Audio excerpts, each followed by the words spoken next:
tudo bem? Meu nome é Gidalt. Eu sou autor de histórias em quadrinhos, eu sou também professor e gerencio um espaço de cultura aqui na Barra Funda. Meu primeiro trabalho publicado foi o Castanha do Pará, publicado em 2016, e de lá para cá eu venho trabalhando com educação e, em paralelo, também cuidando de duas crianças, a Júlia e o Gabriel, que dão bastante trabalho. Eu também estou agora desenvolvendo um projeto com o apoio do PROAC de São Paulo. Nesse momento eu estou desenvolvendo o meu segundo projeto, chamado Breg Story. Ele é subsidiado pelo PROAC, tem o apoio do Programa de Apoio à Cultura de São Paulo. E eu estou explorando nesse segundo livro o ambiente do brega e do tecnobrega em Belém do Pará. Eu continuo bastante interessado por esse ambiente amazônico urbano, é onde eu me sinto à vontade para explorar meus temas e os meus conflitos, e eu espero que com o fim da pandemia a gente possa se encontrar nos eventos pelo Brasil, para poder fazer o quadrinho nacional circular e ganhar mais força. Estou bastante ansioso para que o meu novo projeto vá para a gráfica e que as coisas voltem a uma relativa normalidade, onde a gente possa se encontrar e falar de quadrinhos pessoalmente. O espaço que eu gerencio aqui na Barra Funda é chamado Espaço Terra.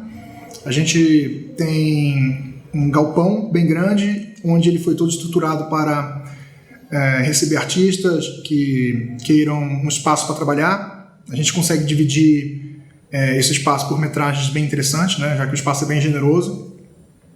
A pandemia acabou diminuindo um pouco a quantidade de artistas que frequentam o espaço, então a gente está com um grupo bem pequeno de artistas que atuam no espaço.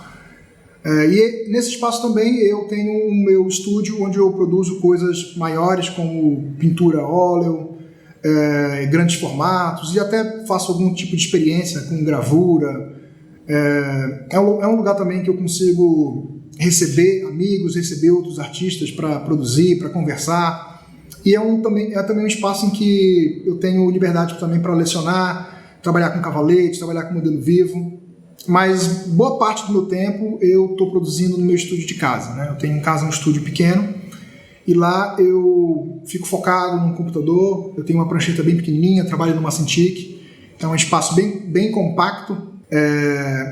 É o ambiente que eu mais produzo, é o ambiente que eu me sinto mais à vontade para criar, principalmente na esfera textual, né? Aqui eu consigo dar expansão mais para essa questão da imagem, da pintura, e em casa eu consigo criar os meus enredos e construir narrativas, montar os meus storyboards.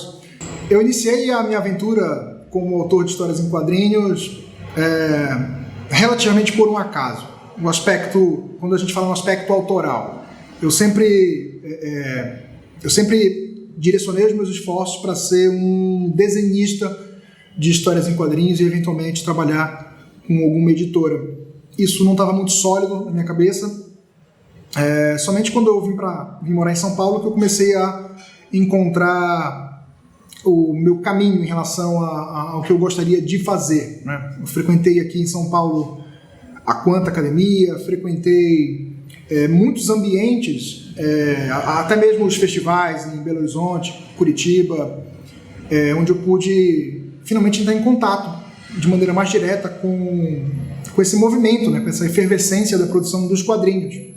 E foi aí que eu vi que falar sobre o Norte, que era uma realidade que eu conheço com um pouco mais de intimidade, porque falar que conhece é um pouco abstrato, tendo em vista a imensidão dessa região, né, a riqueza cultural, mas somente a partir do momento em que eu percebi que havia uma atração por parte dos autores e do público de maneira geral, pelos meus estudos, pelos meus desenhos, que eu me senti à vontade para iniciar uma pesquisa para um livro, para um quadrinho.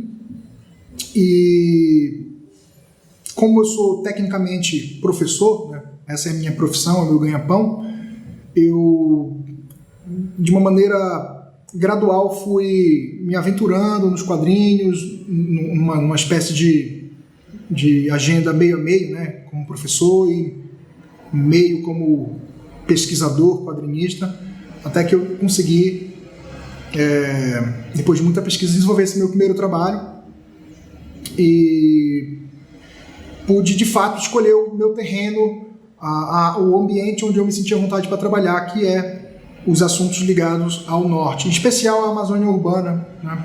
Já que sou de Belém, então muito desse contexto metropolitano me gera conteúdo, me gera ideias para produzir histórias em quadrinhos. A partir desse contexto, eu comecei a iniciar a produção do meu segundo livro, que é um livro sobre, não necessariamente sobre, mas no contexto do brega e do tecnobrega. Então é um assunto que vem me chamando a atenção, tanto pelas questões ligadas aos conflitos, né, as dificuldades de se vencer no ambiente artístico na região norte, no Brasil como um todo, né? Mas eu tento trazer as particularidades de se fazer arte, de se fazer música, no caso do livro, em Belém do Pará. E o livro explora um pouco essas caricaturas, essas figuras, essas alegorias do brega e do tecnobrega. A parte iconográfica também é algo que me chama muita atenção, né? Tanto na parte das aparelhagens quanto dos figurinos. Então acho que tudo isso dá um caldeirão interessante para se pensar numa novela gráfica, e eu espero que gere também no leitor e no público o mesmo interesse, que esse mundo possa despertar esse mesmo interesse que me motiva em pesquisar, em fazer e produzir. Realmente torcendo para que esse caldeirão de influências e de estéticas nortistas possa gerar um segundo trabalho tão interessante quanto o primeiro. Olá, tudo bem com vocês? Primeiro vamos firmar uma coisa aqui. Eu espero que Manaus mantenha esse edital anualmente, todos os anos role esse edital de quadrinhos, porque eu acho que é uma iniciativa muito legal, não só em questão a Manaus em si, né? Era para ser aquele evento todo que a gente sabe que ia ser lindo de ir visitar, infelizmente não pôde acontecer devido à pandemia, e por isso essas partes estão sendo registradas como vídeo, mas que se mantenha. É uma puta iniciativa legal e acho que o quadrinho merece, né? As histórias de quadrinho merecem esse fomento. A gente está numa ascensão incrível aí em relação à mídia e o alcance dela, então vale a pena a gente fomentar cada vez mais. Eu recentemente fiz aniversário, e quando você faz aniversário você cai naquela coisa de crise, né? De crise não, mas de rever problemas internos e tal. E o Evaldo veio com essa pergunta, a primeira, quem é você? Então vou jogar para você que está aí. Não sei onde é que vai passar esse vídeo, cara? YouTube. No YouTube? Você que está aí em sua casa, no seu trabalho, no metrô, sei lá, na casa do chapéu. Quem é você, cara? Quem é você? É o seu histórico que te define? É o seu caráter? É a sua cor de pele? É o seu sexo? A religião que você professa? O que define, né? Eu só sei que eu estou aqui por conta dos quadrinhos, então, por conta disso, eu posso dizer que hoje, de boca cheia, eu sou um autor de quadrinhos. Sou o Wagner William. Eu publiquei, acho que meu primeiro trabalho não foi de quadrinhos, foi um livro ilustrado, foi Lobisomem Sem Barba, foi em 1917, foi em 2014, e saiu pela Balão Editorial, e ganhei lá o Jabuti, né? Só que foi uma coisa muito legal de ver, porque no dia da premiação tem uma noite, né? Tipo a noite do Oscar, aquela coisa toda. Na noite lá, um homenageado da noite era o Maurício de Souza. Só que até então, em nenhum dos quadros de categorias da CBL, que é a representante pelo Prêmio Jabuti, o maior prêmio editorial do país, não tinha categoria quadrinhos. Você tinha turismo, gastronomia, trocentas coisas lá, mas não tinha quadrinho, e o homenageado era o quadrinho. Então eu levei as duras dores daquilo lá, cheguei para o Ramon Vitral, um jornalista, cheguei para o Érico Assis, outro jornalista, dois bambas do meio e, vamos bolar uma carta aberta aí. Foi uma sugestão de um outro amigo meu, o Mamed, ele sugeriu, faz uma carta aberta. E eu nós fazemos essa carta a envio para a CBL, para ela, poxa, vamos premiar quadrinho, né? Vamos colocar quadrinho em ação aí. E no ano seguinte acabou calhando a categoria Histórias em Quadrinhos, da qual o Gil Daut ganhou o Jabuti. O primeiro Jabuti da história do Brasil. Danadinho me levou. Os quadrinhos são mais lentos do Brasil, né? Não, mas saiu e ficou lindo, cara. Ficou lindo, foi maravilhoso. E... cara, e é isso. E de lá pra cá eu tenho me dedicado cada vez mais a literatura, né? Eu fiz outras coisas, escrevi um conto a pedido da Balão Editorial, mas tive a pachorra de fazer o meu primeiro quadrinho, que foi o Bulldogma. Publiquei um antes, a pedido do Rafael Coutinho, na internet, mas já estava em trâmite esse outro, que era o primeiro que eu tinha feito. E foi publicado depois desse digital, mas o primeiro feito mesmo foi o Bulldogma, e de lá pra cá foi história em quadrinho atrás de história em quadrinho. Foi muito legal fazer. É um vício desgraçado fazer esse tipo de coisa, porque é tipo...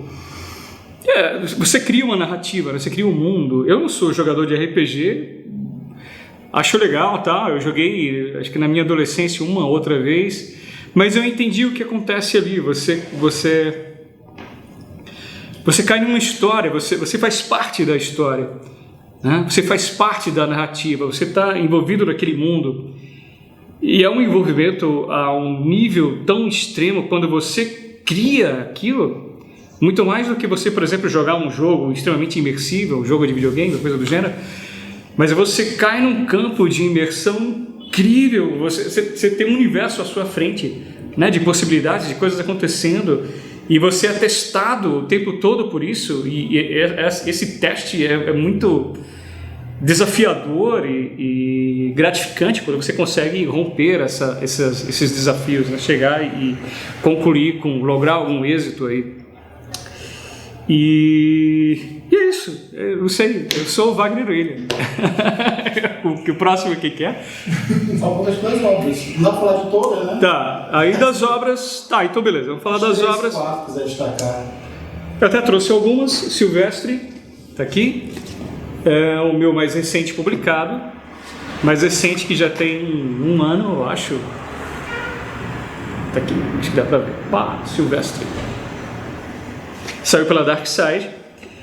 Publiquei o Maestro Cook e a Lenda, é um outro que está por aqui em algum lugar, infelizmente eu não estou vendo, ele estava esgotado, mas uma coisa linda aconteceu que salva um pouco as editoras agora, nesse momento tão difícil, são os clubes do livro, e eu acabei tendo a graça de cair num clube do livro, o Clube Quindim, um clube fantástico aí, de literatura, é mais focado para literatura infantil, infanto-juvenil. E foi muito legal participar, e eu consegui fazer essa nova tiragem. E é isso, sei lá, cara, a pandemia começou, eu fiz uns 2 livros lá, durante a pandemia, né? Fiz um infantil, é o Onça-me. Eu estou tentando ver alguma editora aqui no Brasil, mas já está na mão da minha agente literária para fora. Fiz um outro, esse eu não posso falar muita coisa sobre, mas é um roteiro, é uma adaptação de um conto de um baita escritor de terror americano, e fiz a pedido da Dark Side, tá para sair, se o autor aprovar, né? Vamos torcer aí, vai sair, eu acho que segundo semestre deste ano, 2021. E agora eu estou fazendo, em relação a trabalhos futuros e tal, eu estou fazendo, eu já posso divulgar esse, é um trabalho em parceria com Julian Voloj, é o nome, sobrenome alemão, não sei como que se pronuncia, você sabe? Voloj, Julian Voloj. E o cara é excelente, assim, ele já tem trabalho dele publicado aqui no Brasil, tem a história de Joe Shuster, que é o criador do Superman, tem Ghetto Brothers, saiu pela Veneta. Não sei se você assistiu o filme Warriors, é sobre aquilo ali. E tem Basquiat, tem outros que não saíram aqui no Brasil, e eu comecei a fazer esse, que já foi uma encomenda para o mercado europeu, que é a biografia do maior xadrezista americano, considerado um gênio, mestre absoluto, assim, é o Bob Fincher. O cara foi uma figura extremamente controversa, ele era um judeu antissemita, se é que isso é possível, um negócio meio muito louco, assim, o cara virou um lunático absoluto, mas era um gênio de xadrez. Fora dele, o que são elas? Mas o roteiro é maravilhoso e eu estou tendo toda a liberdade de trabalhar em cima dele, eu estou assinando os desenhos, né? E vamos ver se sai esse ano também, talvez aqui no Brasil, né? Ver se tem um lançamento mundial aí.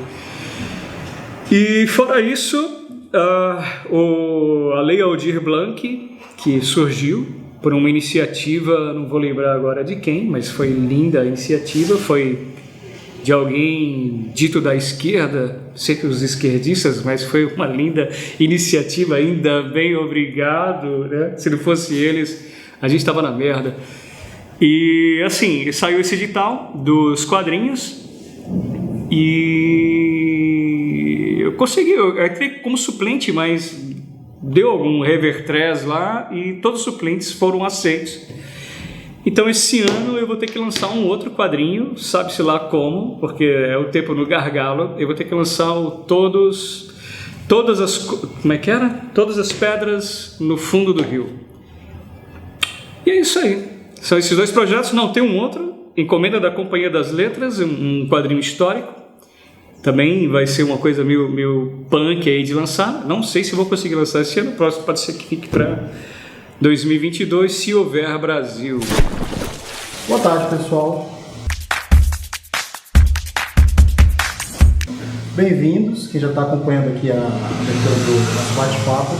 Como o Wagner comentou na apresentação dele, esse projeto inicialmente seria uma série de palestras feitas em Manaus, mas infelizmente, devido à questão da pandemia, a gente teve que ver alternativas, né? Ficou mais fácil eu vir para São Paulo, gravar o material para disponibilidade digital, do que levá-los, a gente não ia ter previsão e tal. Então, essa aqui foi a alternativa que a gente encontrou para levar esse conteúdo. A ideia desse projeto é que artistas que já estão no mercado, que já têm uma experiência, troquem essas experiências, deem dicas e tal para quem está começando a produzir agora, não tem bem uma noção de para onde eu vou, por onde começo. Então, a nossa ideia é essa. Bom, eu sou o único aqui que só escrevo. Os dois aqui tanto escrevem quanto desenham. Então eles vão ter bem mais... Fora a questão de estrada, né? Porque já tem material publicado, então eles vão falar bem mais do que eu. Eu vou funcionar aqui mais como um mediador para tirar dúvidas. Eu estou aqui de Bob. Eu sou o Bob, que vocês vão explicar para mim, para através de mim, o público ter uma noção do conhecimento de vocês. Então é isso. A gente combinou de fazer um bate-papo, né? Nosso processo criativo e coisas relativas à produção de quadrinho. A gente começar fazendo umas perguntas, um passando a bola para o outro. Então eu vou passar a bola aqui para o Wagner, começar fazendo uma pergunta e o papo desenrola. Manda ver aí. A pergunta que não quer calar, né? Gildaut é o mago das cores. Como é que você escolhe a paleta das suas cores, cara? Principalmente nesse trabalho aqui. E em relação aos outros também. Cara, a cor pra mim, ela sempre esteve em segundo plano, pra ser sincero. Esse trabalho em particular, ele chama muita atenção, talvez por essa questão da cor. Mas não é algo que sempre esteve no meu radar, muito pelo contrário. Eu venho da escola do Nanquim, do PB, sempre desenhei pensando em arte final, pensando nos contrastes de preto e branco. Uhum. Foi com o passar do tempo, quando eu comecei a pintar, que eu vi que isso era um mundo absurdo, um mundo muito, muito poderoso. E talvez nós que pertencemos a uma linguagem gráfica, que tradicionalmente é o quadrinho, né? A gente está acostumado muito com essa linguagem do PB, do preto e do branco, né? que é bem proveniente do nanquim. Então eu comecei a ficar bem impressionado com com alguns pintores. E aí eu posso falar dos impressionistas e mais tarde dos expressionistas, né? Então, Van Gogh, Gauguin,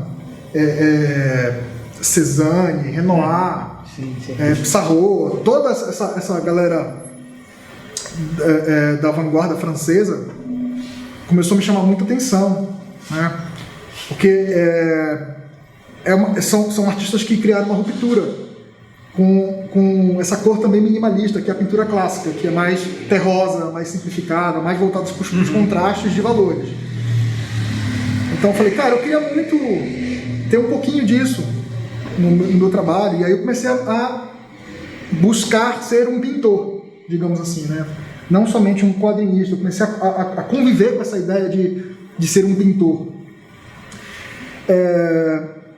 Então eu senti a necessidade de estudar pintura, estudar cor, entender um pouquinho desse universo. E mais recentemente eu posso dizer que uma influência muito forte foi o Gonzalo Cárcamo, que é maravilhoso. Um aquarelista que não tem... Não dá para dizer o quanto que ele é gigante, né? Sim, em Companhia das Letras tem uns livros incríveis dele, assim. Ele, não sei se ele fez quadrinho, não, né? Ele fez só mais livro Eu acho infantil. que a produção dele é mais da ilustração de livro, não sequencial. Não sequencial. Na arte sequencial, eu citaria o Lelis, que é quadrinista e é um mago. Mestre absoluto. Vou lançar o Popeye dele aqui, cara. É absurdo, é surreal ver o que o Lelis faz com aquarela. Mas por que você quis jogar cor aqui então conhecendo essa possibilidade da pintura e vendo que isso também pode ser aplicado nos quadrinhos, tendo em vista um universo aí dos quadrinhos franceses, que talvez seja um expoente em que a pintura, como Michelangelo Prato, não só francês, mas de europeu de maneira geral, dentre outros, a próprio John Butch, eu falei, cara, eu acho que eu vou tentar incorporar isso no meu trabalho e deixar de lado esse universo do PB. Para ser uma marca sua ou pela curiosidade? Na verdade, isso tem a ver com o conteúdo que eu passei a desenvolver. O fato de eu ter uma origem, a origem das minhas histórias estarem ligadas à minha vivência e o meu interesse, que é a Amazônia urbana, é muito difícil tirar a cor das nossas histórias, quando a gente pensa de norte. Sim. Então, uma maneira de trazer para o quadrinho toda a riqueza, agora falando especificamente do Castanha do Pará, a riqueza do ver-o-peso, em termos cromáticos, da pupunha, das frutas, da carambola,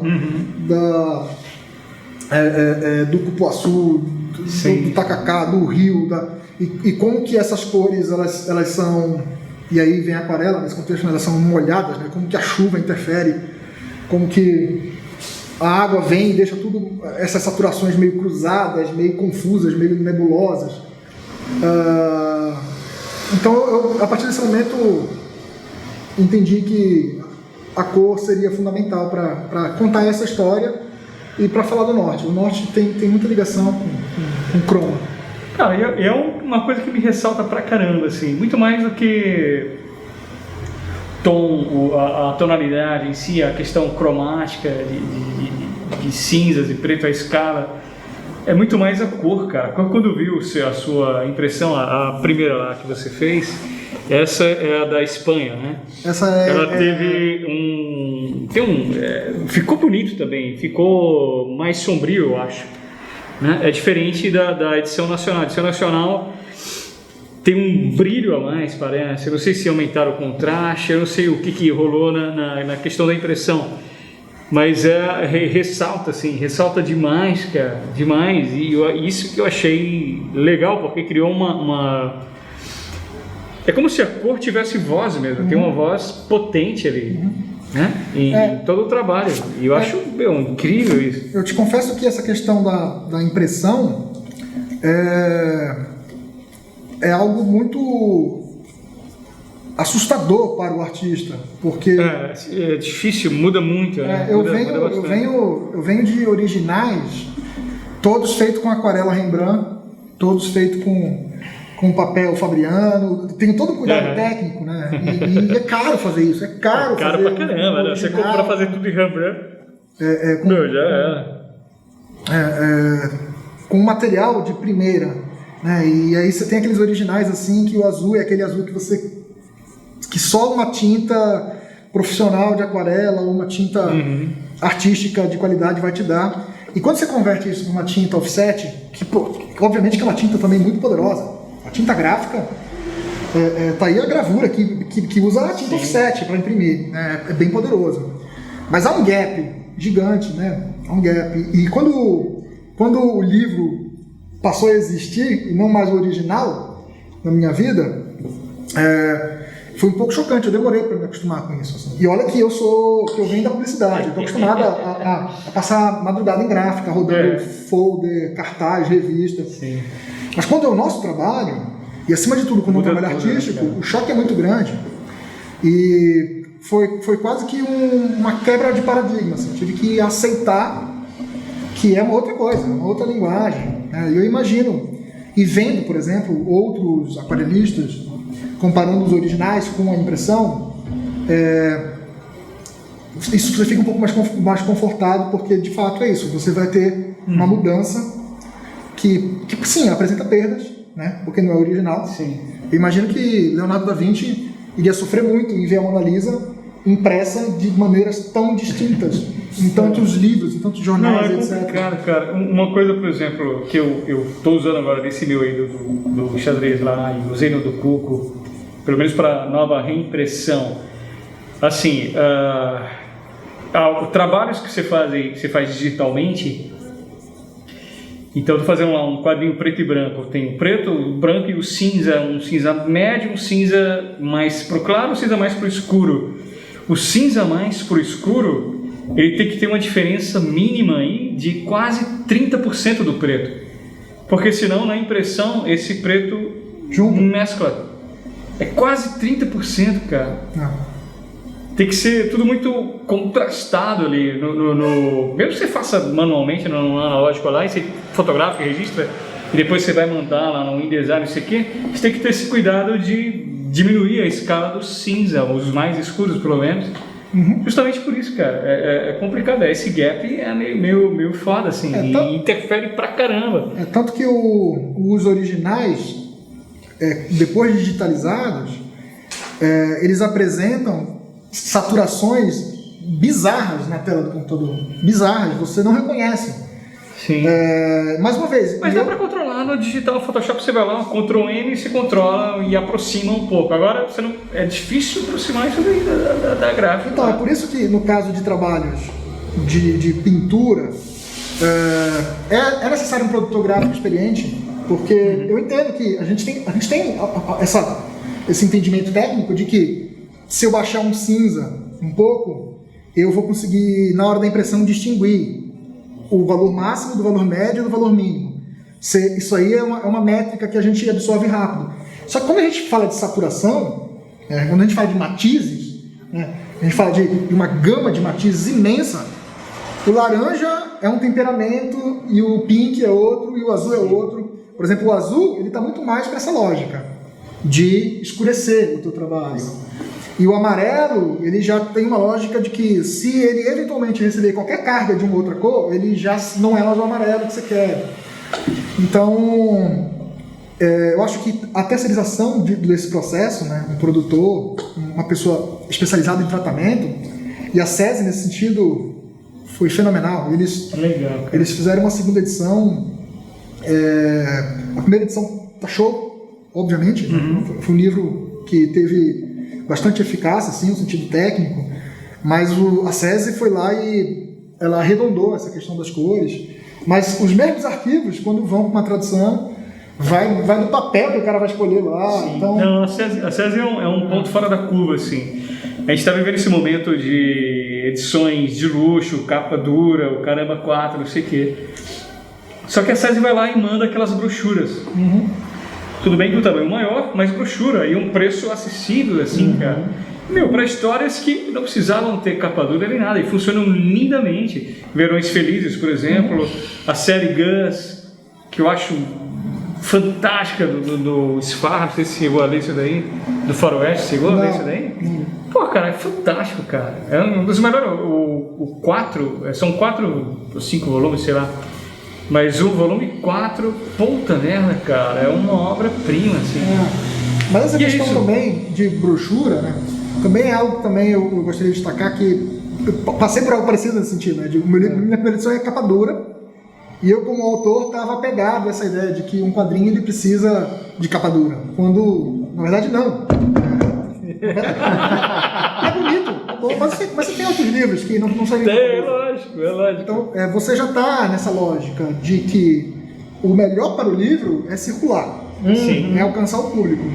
E a segunda edição do meu livro, ela vem sem capa dura, porque a pessoa da acesso falou, olha, vamos fazer sem capa dura? A gente, não me imporam isso, não me impuseram isso, simplesmente fizeram, cara, vamos fazer sem capa dura, a gente consegue um preço melhor, etc.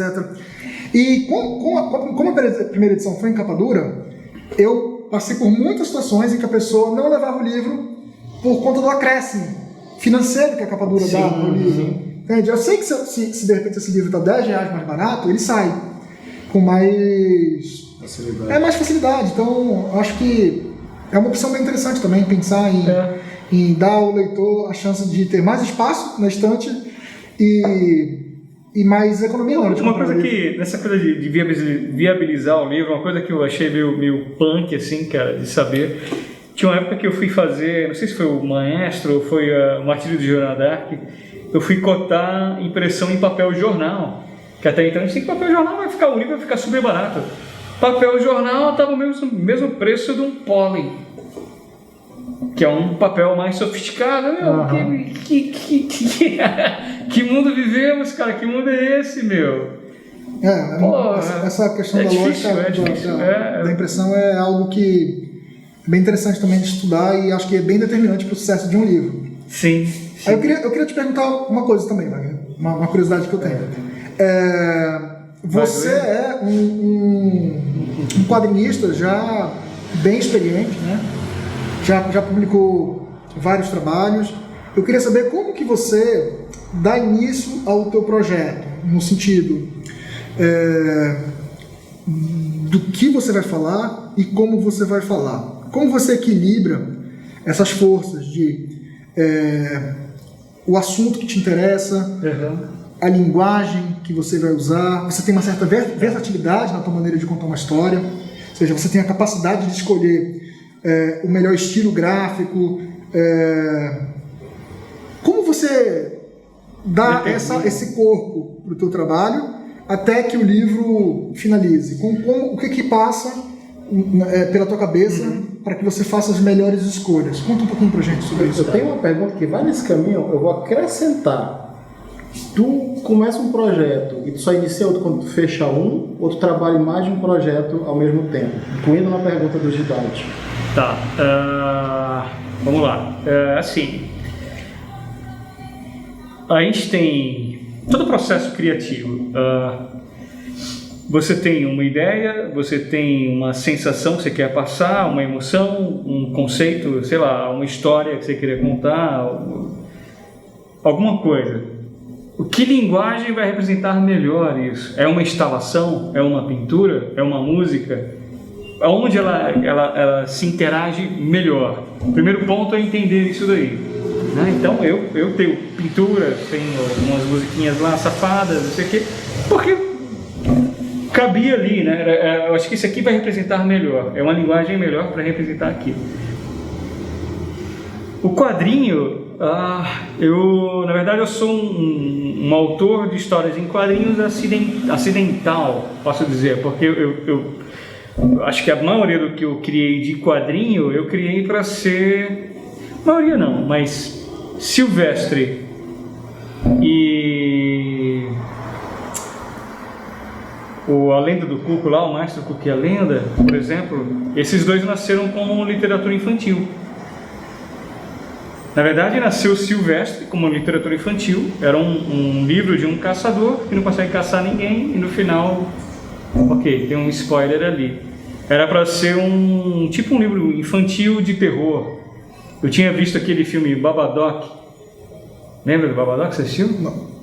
Ele assistiu. Tem um livro lá de terror que é lindo, cara. Livro de pop-up, assim, sabe que você faz assim, cresce a figura, você puxa a abinha e tal. E meu, pô, que livro lindo, cara. Um Grinch. Como é que é? Grinch do Que mal. dos livros de. Que dos livros da Kozak Knife de terror, e não sei o quê. Aí eu vou fazer um de terror. Aí eu fiz o Silvestre. Só que eu fiz um livro infantil. E aí eu criei lá a coisa do caçador, das lendas. Mas quem é esse caçador? Quem é o que? Da onde vai? Para onde vem? Por quê? Para onde? Que situações vão serem criadas aqui? O que eu posso absorver dentro dessas? Que experiências eu posso acrescentar dentro dessas encontros e tal? E a coisa foi crescendo num corpo.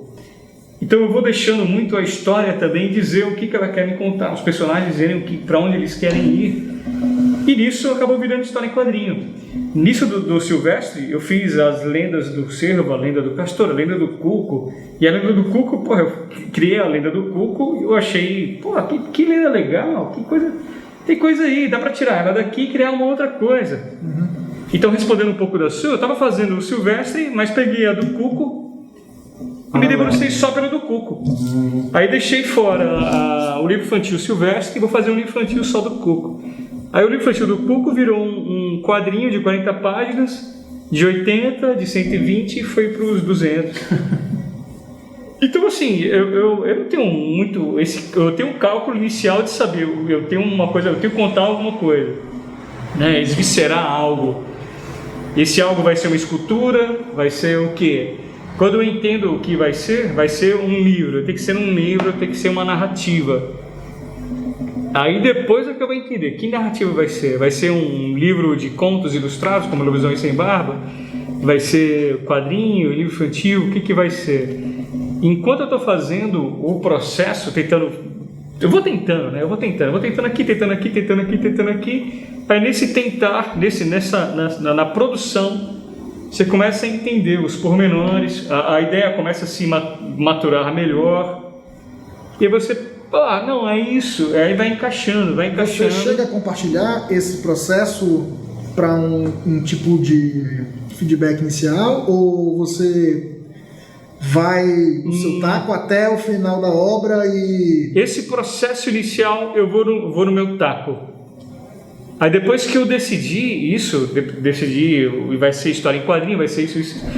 Pormenores, eu acho legal, aí uma jogadinha de marketing, assim, vamos dizer, o Dogma eu fiz muito nisso.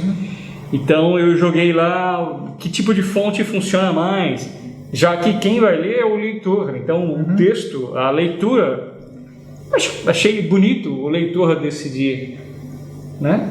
Claro que dentro de opções cabíveis para mim, assim. E aí, compartilhar. Mas o ímpeto geral, a coisa nuclear lá, eu que decido e depois eu vejo. Mas a questão de capa, por exemplo, eu bolei umas 4 capas do Silvestre que joguei lá na rede social lá para ver. Mas isso geralmente é legal porque, assim, tem uma coisa a gente está vivendo uma época das narrativas, né? Todo mundo quer estar dentro de uma narrativa ou quer fazer parte de uma, né? Quer ter... Por isso que série está batendo filmes agora, você acompanha um universo, não sei o quê. Você jogar isso num escopo de rede social, coisa do gênero, é meio que fazer o leitor também participar ativamente daquilo. Pô, que legal.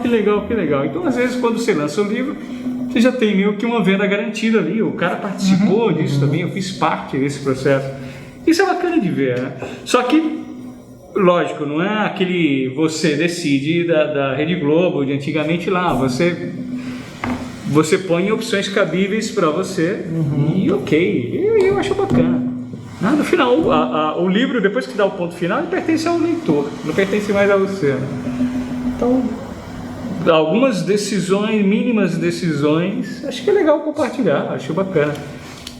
Tem opiniões de merda, tem opiniões muito lindas, assim. Eu tinha uma pergunta, tem uma pergunta para vocês dois, que é uma continuação do que tu tá falando. Tu meio que já esboçou o que eu ia perguntar. O Alan Moore tem uma frase famosa, eu não sei qual foi a pergunta que deu origem a essa resposta dele. Eu acho que perguntaram coisa sobre isso, de até que ponto ele leva em conta a opinião do público. E ele respondeu que, deixa eu lembrar mais ou menos a frase, eu vou citar errado, mas é algo do gênero, o público não sabe o que quer. Se o público soubesse o que quer, ele não seria público, seria autor. Aí eu pergunto para vocês dois, até que ponto, você já falou que escuta um pouquinho, né, vai soltando um pouquinho do material na internet, vai ouvindo o público e tal. Em média, assim, até que ponto tu se importa na narrativa? A minha pergunta é mais voltada para a questão do roteiro, mas se quiserem falar da arte também. Até que ponto vocês pensam, esse roteiro está complicado, ou esse roteiro o público não vai entender, ou até que ponto vocês mudam a obra de vocês pensando na receptividade, não estou falando de editora, estou falando especificamente de público. Até que ponto vocês pensam a história de vocês, a narrativa ou a arte, pensando em como o público vai receber aquilo, se o público vai entender ou não, se vai ter um feedback positivo ou não. Queria saber de vocês dois, até que ponto a opinião do público vocês preveem e isso altera a obra de vocês quando está em construção. Fala um pouquinho de Daut que... Olha, eu entendo o meio quadrinho, acima de tudo, como um meio popular. Então, eu acho que histórias criadas para as histórias em quadrinhos, elas tendem a ser histórias que tenham um alcance muito amplo, mas isso não significa que a sua obra precisa ser rasa, nem fácil em termos de trama, em termos de conflitos, em termos de linguagem, não. Acho que é possível sim trazer algum tipo de intelectualidade, de conteúdo cabeçudo, de metáforas, até mesmo de dadaísmos ou subjetividades. Eu acho que é possível. Eu acho que esse livro do Wagner é um bom exemplo disso. É um livro super metafórico. É um livro que faz uso de metáforas num ponto super interessante. Vai num ponto super interessante. Então, eu particularmente procuro produzir um material que tenha uma engenhosidade de roteiro, de conflitos, de diálogos, de pesquisa, e eu me esforço ao máximo para dar trabalho para o meu leitor. No bom sentido, não no sentido de vaidade, tipo, nossa, eu preciso muito que ele sinta que eu sou cabeçudo. Não. Preciso entregar uma obra hermética. Ele tem que achar que eu sou o David Lynch, não é essa a ideia. A ideia é entregar conteúdo. E há autores que têm caminhos, há diversos autores para diversos caminhos. Eu acho que é importante que exista o quadrinho fácil, e a gente pode expandir esse assunto para todo o gênero, todo tipo de produção audiovisual, literário. Eu acho que é legal que tenha produtos que são fáceis de intenção, rápidos. É legal ler um livro fácil e é legal ter um livro difícil também, né? Sim. Então, eu particularmente, eu tento dar o meu máximo como autor, na minha pesquisa, na minha construção, e venho também me desenvolvendo para isso, né? Uma vez que eu estou começando nessa jornada autoral, né? Venho me desenvolvendo para entregar para o leitor algo que dê trabalho para ele, que gere eu não preciso, por exemplo, quando eu cito Marabá na minha obra, eu não entrego o jogo para ele. De onde que está, qual que é o contexto, por que se fala dessa cidade, né? Alguns autores talvez, quando citam uma cidade como Marabá, eventualmente vão trazer toda uma explicação por diálogos para que o leitor entenda. Eu quero que o cara google o meu termo, a minha cidade. Eu quero que ele de repente vá no mapa. Eu acho legal isso. Eu acho dá trabalho para o leitor nesse sentido. E eu realmente espero que o meu leitor gere essa ação de procurar entender, procurar pesquisar, ou quem sabe até de debater possibilidades. Eu acho super legal isso, mas é muito difícil. Eu não estou dizendo que eu faço isso bem, Não estou dizendo que eu faço bem, nem que faço mal. Eu só tento. Procuro levar o meu leitor a se mexer e se sentir provocado, se sentir instigado. Porque eu acho que quem abre um livro não está procurando necessariamente aquilo que conhece. Então, acho que a minha função também não é pedagógica como autor, mas sim quero que ele tire a bunda da cadeira e olhe para o norte, vá lá e vá atrás. Mas também não quero parecer alguém... acho que a gente já tem autores que vão num campo poético, metafórico, como Jesus, Paz Jesus, tem um trabalho super poético, super intelectualizado. Então eu, na medida do possível, tento ser popular, mas sem necessariamente ser raso. Acho que você respondeu tudo, cara. É instigante. Não, é isso, é instigar. A coisa toda é instigar, né? Eu, assim, do meu trabalho, eu sou meu principal leitor. Então eu quero me entreter enquanto leitor. O que eu faço pra mim? Agora, eu sou contra aquela ideia do escritor da montanha lá, que se isola, faz o manuscrito e foda-se se ninguém vai ler. Não. Se você publica um livro, é porque você quer que pessoas leiam, senão você taca fogo. Você escreve um livro de 1000 páginas e taca fogo. Acabou, você já se resolveu ali. Não precisa mandar para a editora. Para quê? Né? Se você manda para a editora, é porque você quer que pessoas leiam.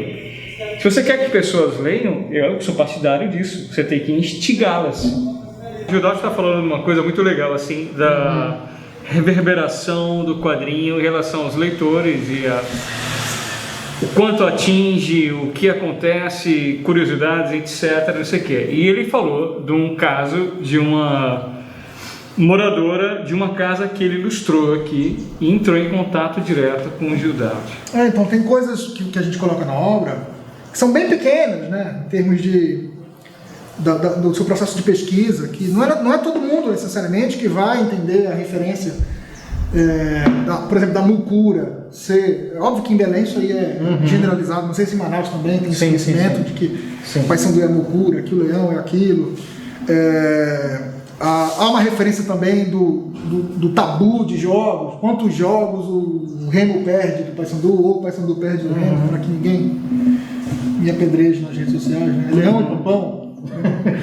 Então, um caso interessante foi uma casa que eu ilustrei no quadrinho, que é uma casa, obviamente, que existe. Eu trabalho com uma pesquisa iconográfica para que a região realmente seja representada como ela de fato é. Eu gosto de ter essa credibilidade, né, da parte de imagem do livro. E a pessoa identificou a casa, mandou e-mail, falou: morei aí tantos anos, legal, e fez um e-mail super legal para me contar. Então, não é toda a referência, não é toda a adição de conteúdo da obra que vai gerar um feedback ou uma recepção plena da sua ideia, né? Mas às vezes tem coisas que são bem singelas, que podem atingir uma pessoa, 2, 3, né? Alguma pessoa pode ter o mesmo insight que o autor teve, né? Mas é legal também quando as pessoas têm outros tipos de insight. É legal também essa possibilidade da obra ser aberta, né, à interpretação. Nem tudo precisa ter uma resposta exatamente como o autor planejou. A beleza da coisa, né? Continuando falando sobre o processo criativo, eu tenho uma outra pergunta para vocês. Existe bloqueio criativo? Vocês passam por isso? E se passam, como é que vocês lidam com isso? Aquele momento que a obra travou e tu não sabe como continuar. Acontece isso com vocês quando vocês estão produzindo? Como vocês lidam com isso? Começa agora com o Wagner para responder a outra primeiro. Tá, então assim, eu aprendi uma coisa com a pintura. Eu trabalho, na verdade, eu acho que eu me considero muito mais um pintor do que qualquer outra coisa. Meu trabalho nas artes visuais nasceu da pintura e talvez seja meu carro forte. O editorial ganhou espaço porque ressaltou muita coisa e me levou para muitos lugares. Mas eu me mantenho, assim, em essência, um pintor. E dentro da pintura, uma coisa que eu faço para driblar o danado do bloqueio criativo é fazer séries. Então eu tenho séries de pintura. A minha pintura, ela é meio... Não sei se é meio... Ela é conceitual. E eu trabalho como tópicos diversos conceitos. Então, quando um conceito lá, uma série trava, ou eu cansei, ou sei lá, encheu o saco, eu vou para o outro, vou para outra, vou para outra, vou para outra, vou para outra. A mesma coisa no editorial. No editorial, assim, eu tenho uma pastinha lá no Word, num arquivozinho lá, onde eu coloco texto, é o título de possíveis livros, vamos colocar assim, possíveis ideias e tal, que poderiam virar livros. Aí eu tô no metrô, tal, eu tô num bar, tem uma ideia que alimenta aquele tópico, aquele título. Eu vou lá e escrevo, vou lá e escrevo, vou lá e escrevo, vou lá e escrevo, e assim eu vou alimentando todos eles. Quando eu decido finalizar algum deles, é porque, porra, aqui já tá, eu já configurei, já maturei a ideia inteira, aqui já dava para trabalhar, não. Nesse processo, fazendo isso, trabalhando dessa forma, eu meio que driblo o bloqueio criativo.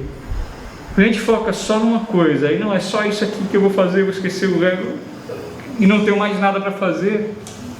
Talvez aí o bloqueio apareça mais facilmente. Fazendo dessa forma, diversificando, eu acho que eu tenho elementos a mais, tenho um jogo de cintura, de trabalhar isso, enrolar esse caos aí, esse pandemônio que é esse negócio. O meu processo passa um pouquinho por aí também, né? Eu acho que isso é, de certa forma, uma tecnia, né? Não é algo que vem de alguém genial. Uma pessoa sempre tem ideia, porque ela é genial. É muito mais uma questão técnica do que uma questão de insight, de ser abençoado, de ser iluminado. O meu entendimento, e é o que eu tento aplicar, é um pouco parecido, no sentido de que o meu descanso, ele determina a minha qualidade de produção. Então, se eu rompo a minha cadeia de descanso, parece papo de preguiçoso, mas é muito importante descansar. É muito importante se afastar do teu objeto. Então, se eu estou focado neste livro, eu tenho uma agenda de encontro com esse livro, mas eu tenho que ter uma agenda de desencontro, de sair dele. Então eu procuro sempre me afastar. Eu sei que isso às vezes é difícil no contexto de prazo, de agenda comercial, você tem uma série de compromissos, mas é muito importante, não estou querendo trazer regras para o processo, etc., né? Mas eu entendo como muito importante uma agenda onde você se afaste para descansar e para fazer outras coisas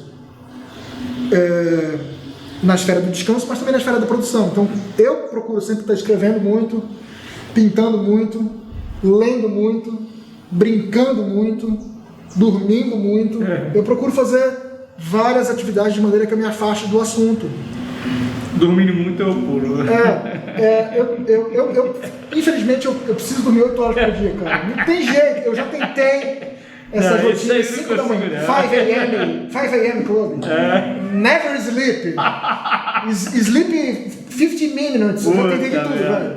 Eu tenho que dormir as minhas 8 horas, senão até isso passa, né? Assim, se você não entende como é que funciona o teu descanso, a tua cabeça... Então, o teu corpo é o teu corpo, cara. Cada um sabe o seu, então é saber até onde está doendo, até onde tá fácil de fazer. Então eu procuro entender o quanto que eu preciso dormir, o quanto que eu preciso descansar e o quanto que eu preciso me envolver com o trabalho. E isso que o Wagner falou também, acho que é bem importante. Quando você entra nessa engrenagem de tensão criativa e relaxamento, é impossível você não colher abundância de ideias. Então toda vez que eu estou sem ideia, eu falo, yes! Sequei o poço. Está na hora de descansar. Juro, quando eu falo assim, porque eu detesto ir tomar banho e as ideias, eu ir para a cama e as ideias, porque eu sou obrigado a sair do quarto de noite e anotar. Eu sou obrigado a acender uma luz e anotar. Eu sou obrigado a parar meu banho e gritar para minha esposa, anota uma coisa aí. Porque o teu cérebro está assim, né? Ainda está trabalhando. Então é importante que você, de alguma maneira, crie um mecanismo de esgotamento. E aí eu não entendo qual foi o termo que você usou? Branco criativo, né? É esgotamento. Trabalhei o que tinha que trabalhar, meu cérebro não pensa mais nesse assunto. E aí descansa. E aí o celularzinho com um bloco de notas, porque as ideias também vêm nesses momentos de relaxamento, de afastamento do problema. Então sempre que eu posso, bloco de notas, uma palavrinha, uma dica. Às vezes o celular está desligado, vai no bloco de notas. E assim você acumula muita coisa. Sim, e não te falta. mas tem uma outra coisa nisso tudo também. Não necessariamente precisa se registrar tudo. Eu tenho para mim assim, que uma época eu comprei uma semi-profissional Canon Camininha, apelidada, era Pentax Camil. Eu lembro. De filme, comprava o Wilford, saía no centrão, tirava foto, não sei o que, aquela coisa toda. Mas eu tinha para mim que as melhores fotos que eu tirei, que eu captei, são aquelas que eu não tirei. Aquilo que eu não tirava, que eu não registrava, mas ficava para mim. Você fica com esse substrato. Então, por exemplo, você tá na padaria lá para comprar o pão, você ouve uma conversa e tal, não necessariamente interessante, você saber que você precisa já correr e anotar e tal, mas você absorve aquele substrato. Um outro momento, você nem vai lembrar daquele negócio, mas alguma coisa que você vai escrever lá, talvez respalda um pouco, respira um pouco naquele ambiente, naquela coisa. Sim. Aquilo lá entrou na veia, né? Entrou na veia, não vai ser às vezes a palavra, não sei, a mesma cena, nada. Mas algo você abstraiu.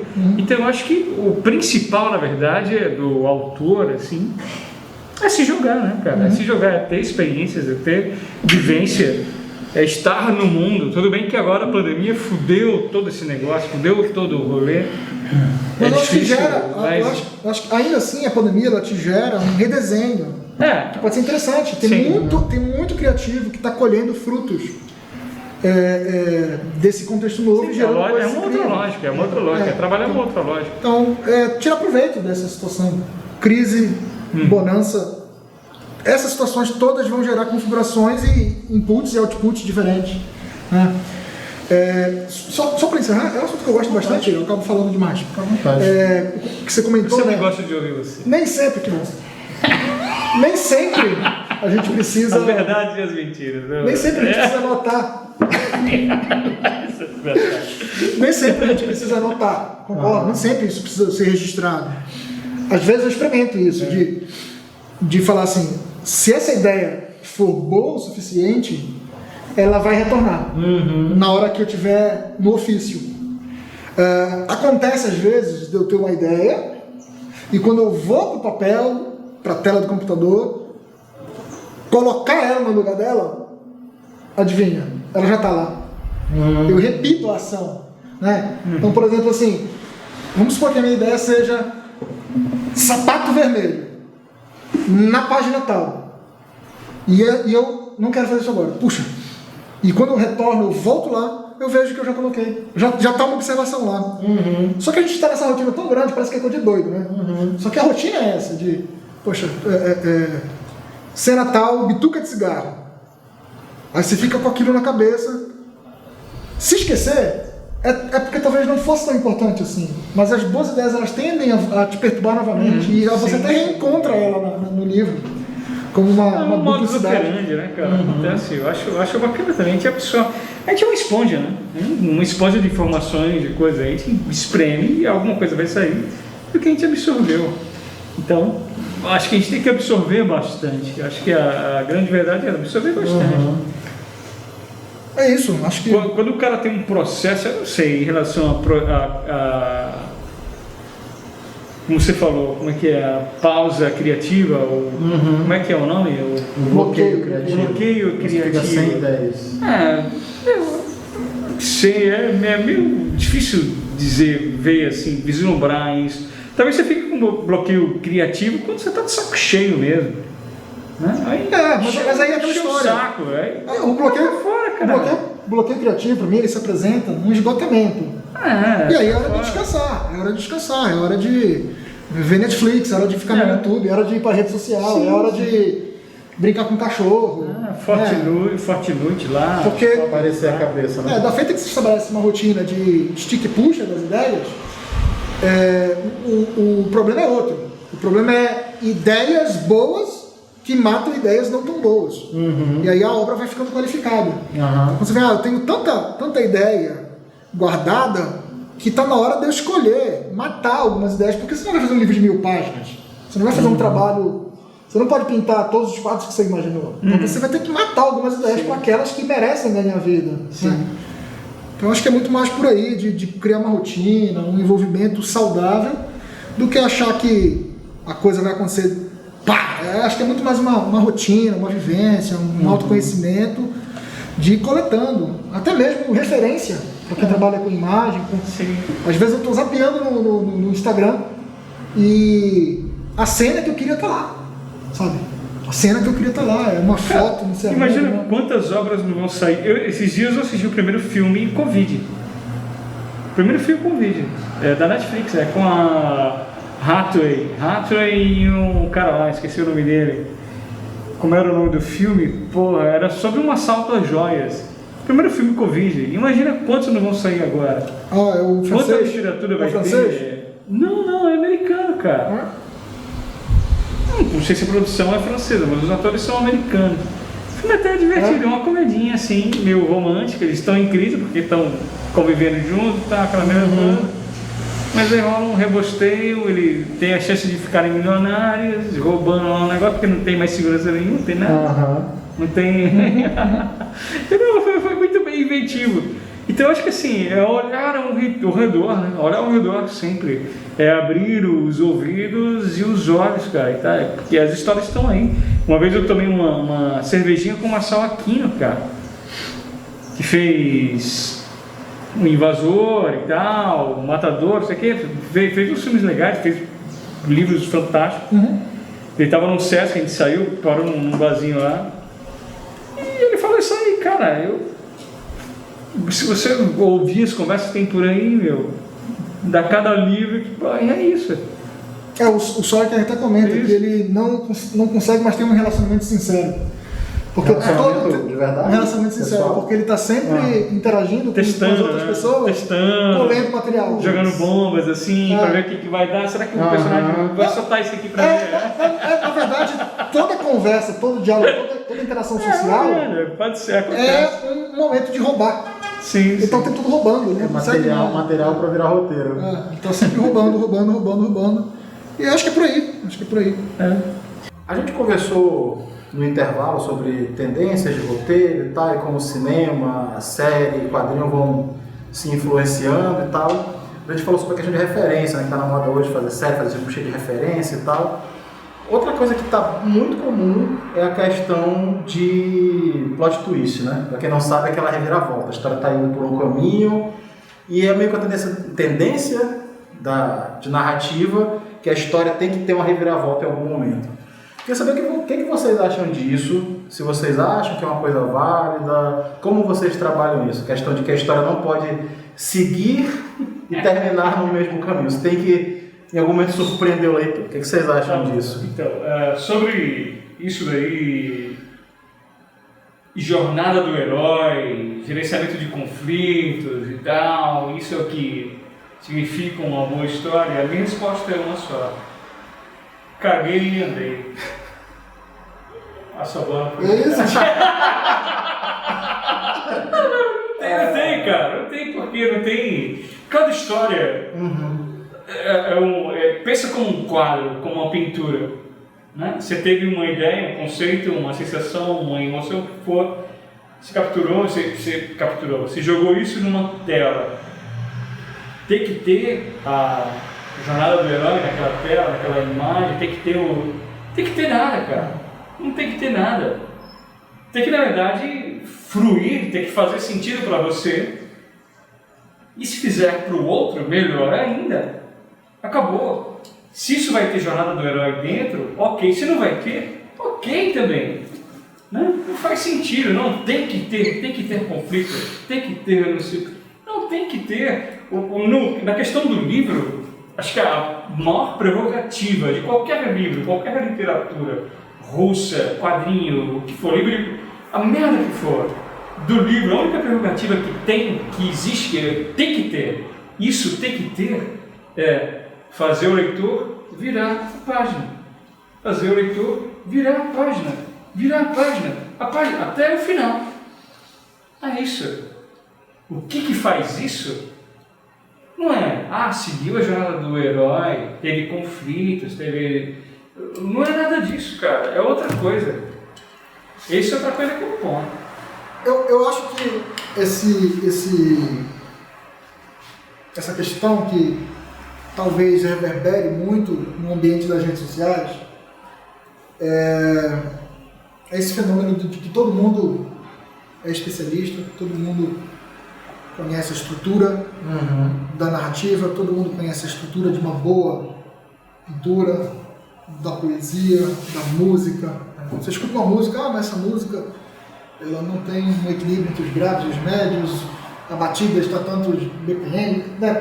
Existe uma proliferação de críticos e conhecedores. Que é normal, a internet está aí, e de fato é um ambiente que cada um fala o que quer. Bom, no meu entendimento, é necessário isso? É uma febre isso? Não sei, talvez a gente esteja falando de um formato de se fazer com produção audiovisual, ou até mesmo histórias em quadrinhos, que esteja um pouco ligado à cultura americana, que está muito ligada a essa estrutura que a gente conhece, né, de como a história deve se comportar. E, de fato, muitos filmes seguem essa lógica, né, que eu chamaria de convenção, né, seriam as convenções. A pintura tem convenções, a pintura a óleo tem convenção, a aquarela tem convenção. Qual é a convenção da aquarela? A transparência, né, a mancha. Qual é a convenção da pintura a óleo? A sobreposição da tinta. Qual que é a convenção do cinema? A história com uma estrutura que te leve a uma curva de um ápice, uma queda de adrenalina, uma solução de problema e uma moral. Enfim, todas essas estratégias para se ter êxito numa construção narrativa. Tem que ter? Aí respondendo, não tem que ter. Convém ter? Não, em certa medida sim, dependendo de onde você vai transitar, é conveniente. Se você quer desenhar quadrinho para DC, para Marvel, se você vai desenhar quadrinho de super-herói, você tem que saber anatomia? É uma convenção inegociável da indústria americana de quadrinhos. O mercado, para que funcione mercadologicamente, há de se fazer uso de convenções. Mas a arte é muito maior do que cumprir uma demanda de mercado, embora o mercado esteja sempre lá ciscando, né? Eu diria que as grandes obras, as mais geniais, por muitas vezes, elas partem da não convenção. Elas partem exatamente de caminhos não tradicionais, de caminhos ingênuos, de caminhos grandes. E a gente pode transferir isso até para a ideia, né? Então não tem que ter, mas pode ter. Por que não? Dependendo da tua necessidade como narrador, como contador de história, sim, você vai ter que eventualmente seguir aquela cartilha. Mas eu me interesso bastante por coisas não convencionais, no sentido de construção de narrativas e de arte de uma maneira geral. Eu acho que essa é a grande beleza da arte. Porque se a arte fosse a convenção, não seria arte, seria outra coisa. A arte está muito mais ligada à não convenção, à tentativa. É o território da tentativa, é o território do diferente, o território do novo, do amoral, do risco, que extrapola limites. Exato, acho que é por aí. Se você for parar para pensar em convenção, só para encerrar minha fala, eu sei que eu já estou em blá blá blá terra aqui, mas está quebrando as convenções. Mas, por exemplo, até algum tempo a gente pode pensar o cinema, ou até mesmo a literatura infantil, como uma necessidade, uma convenção de um desfecho moral para o bem, para aquilo que um grupo social entende como bom, justo, honesto, belo, né? Hoje isso está em xeque, porque hoje a gente tem uma prevalência de muitas culturas. Então, o resultado moral de uma narrativa nem sempre é o que foi feito há 20, 30 anos atrás, onde a moral era sempre a moral do He-Man, né? Estude, faça o bem, escove os dentes, durme e respeite seus pais. Existem narrativas que vão desconstruir essa convenção e te levar para uma moral totalmente longe disso, no sentido de, às vezes, a desonestidade pode te colocar em lugares bem interessantes, né? Eu não estou falando por mim, estou só trazendo um exemplo. Eu estou tentando dar uma moralidade. Ok. Então é isso. Então, não. E sim, pode ser, mas obrigatório não. Senão não é arte. Aí é outra coisa. Eu ia falar que vira receita de bolo, mas é o pessoal de... Como é que chama? Não é gastronomia quem faz bolo, de confeitaria pode ficar irritado com a gente, dizendo que não, mas até no bolo tem espaço para criatividade, para inovação. Com certeza. Só um adendo assim, rapidinho, em relação a, por exemplo, literatura infantil, que teria que ter uma moral, coisa moral, a questão moral, não sei o quê. Um dos melhores livros que eu já li na vida, e aí não é infantil ou literatura russa, não estou entrando em categorias. Livro, como literatura, uma literatura considerada infantil, é A Árvore Generosa. Conhece esse livro? Sim. Eu não conheço. Para quem não conhece, é um livro sobre a história de um molequinho, de um personagem com uma árvore. E conta a história dele desde a infância até a velhice. E ele, na infância, usava e abusava da árvore. Então ele ia lá, a árvore, faça um galho para se balançar e tal, brincar, sei o quê. Começou a namorar, faça o coração aqui, põe o nome dela, pode pôr, meu menino, não sei o quê. E a árvore sempre muito contente, muito solícita em relação ao garotinho, e o garotinho crescendo. Ele virou adulto, eu queria descansar e tal, né? Sei lá, ter alguma coisa a mais. Então faz um barco para você viajar. Fez um barco. Ele agora queria fazer pouso, né? Fazer guarida e tal. Não, quero construir família agora e tal. Então, corte meus troncos, menino. Faça uma casa. Né? Fez a casa. E nisso vai passando o tempo, ele vai demorando muito tempo a ver a árvore. Porque já foi perdendo utilidade. Aí chega no final da vida dele, velho, né, já com a bengala, e a árvore se reduziu a um toco. A um toco. E a árvore, pela primeira vez, muito triste, porque não pode servir ao menino, ao velho menino, que na verdade é um velho, mas a árvore sempre foi um menino. Não posso mais servir, vocês estão muito tristes. Não, eu só quero um lugar para descansar. Aí nisso ela brilha de novo, não, pode, senta em mim, pode sentar em mim, sente-se sobre mim, meu menino. E o velho se senta. E acabou ali. Pô, que moral, cara, que moral, que ensinamento para a criançada. Puxa, é um livro do mal, assim, é um livro satânico. Mas, cara, é lindo, é de uma beleza tão extrema. Que puta merda, cara, fizeram um livro perfeito, um dos livros perfeitos. Para mim é esse daí. Árvore Generosa, Shel Sylvester. Bom, pessoal, então é isso. Queria mais uma vez agradecer aqui ao Gedaldi, que cedeu o estúdio dele para a gente fazer a nossa filmagem, para esse nosso bate-papo. Queria agradecer ao Wagner que apareceu aqui, trocou um pouco da vasta experiência dele com a gente.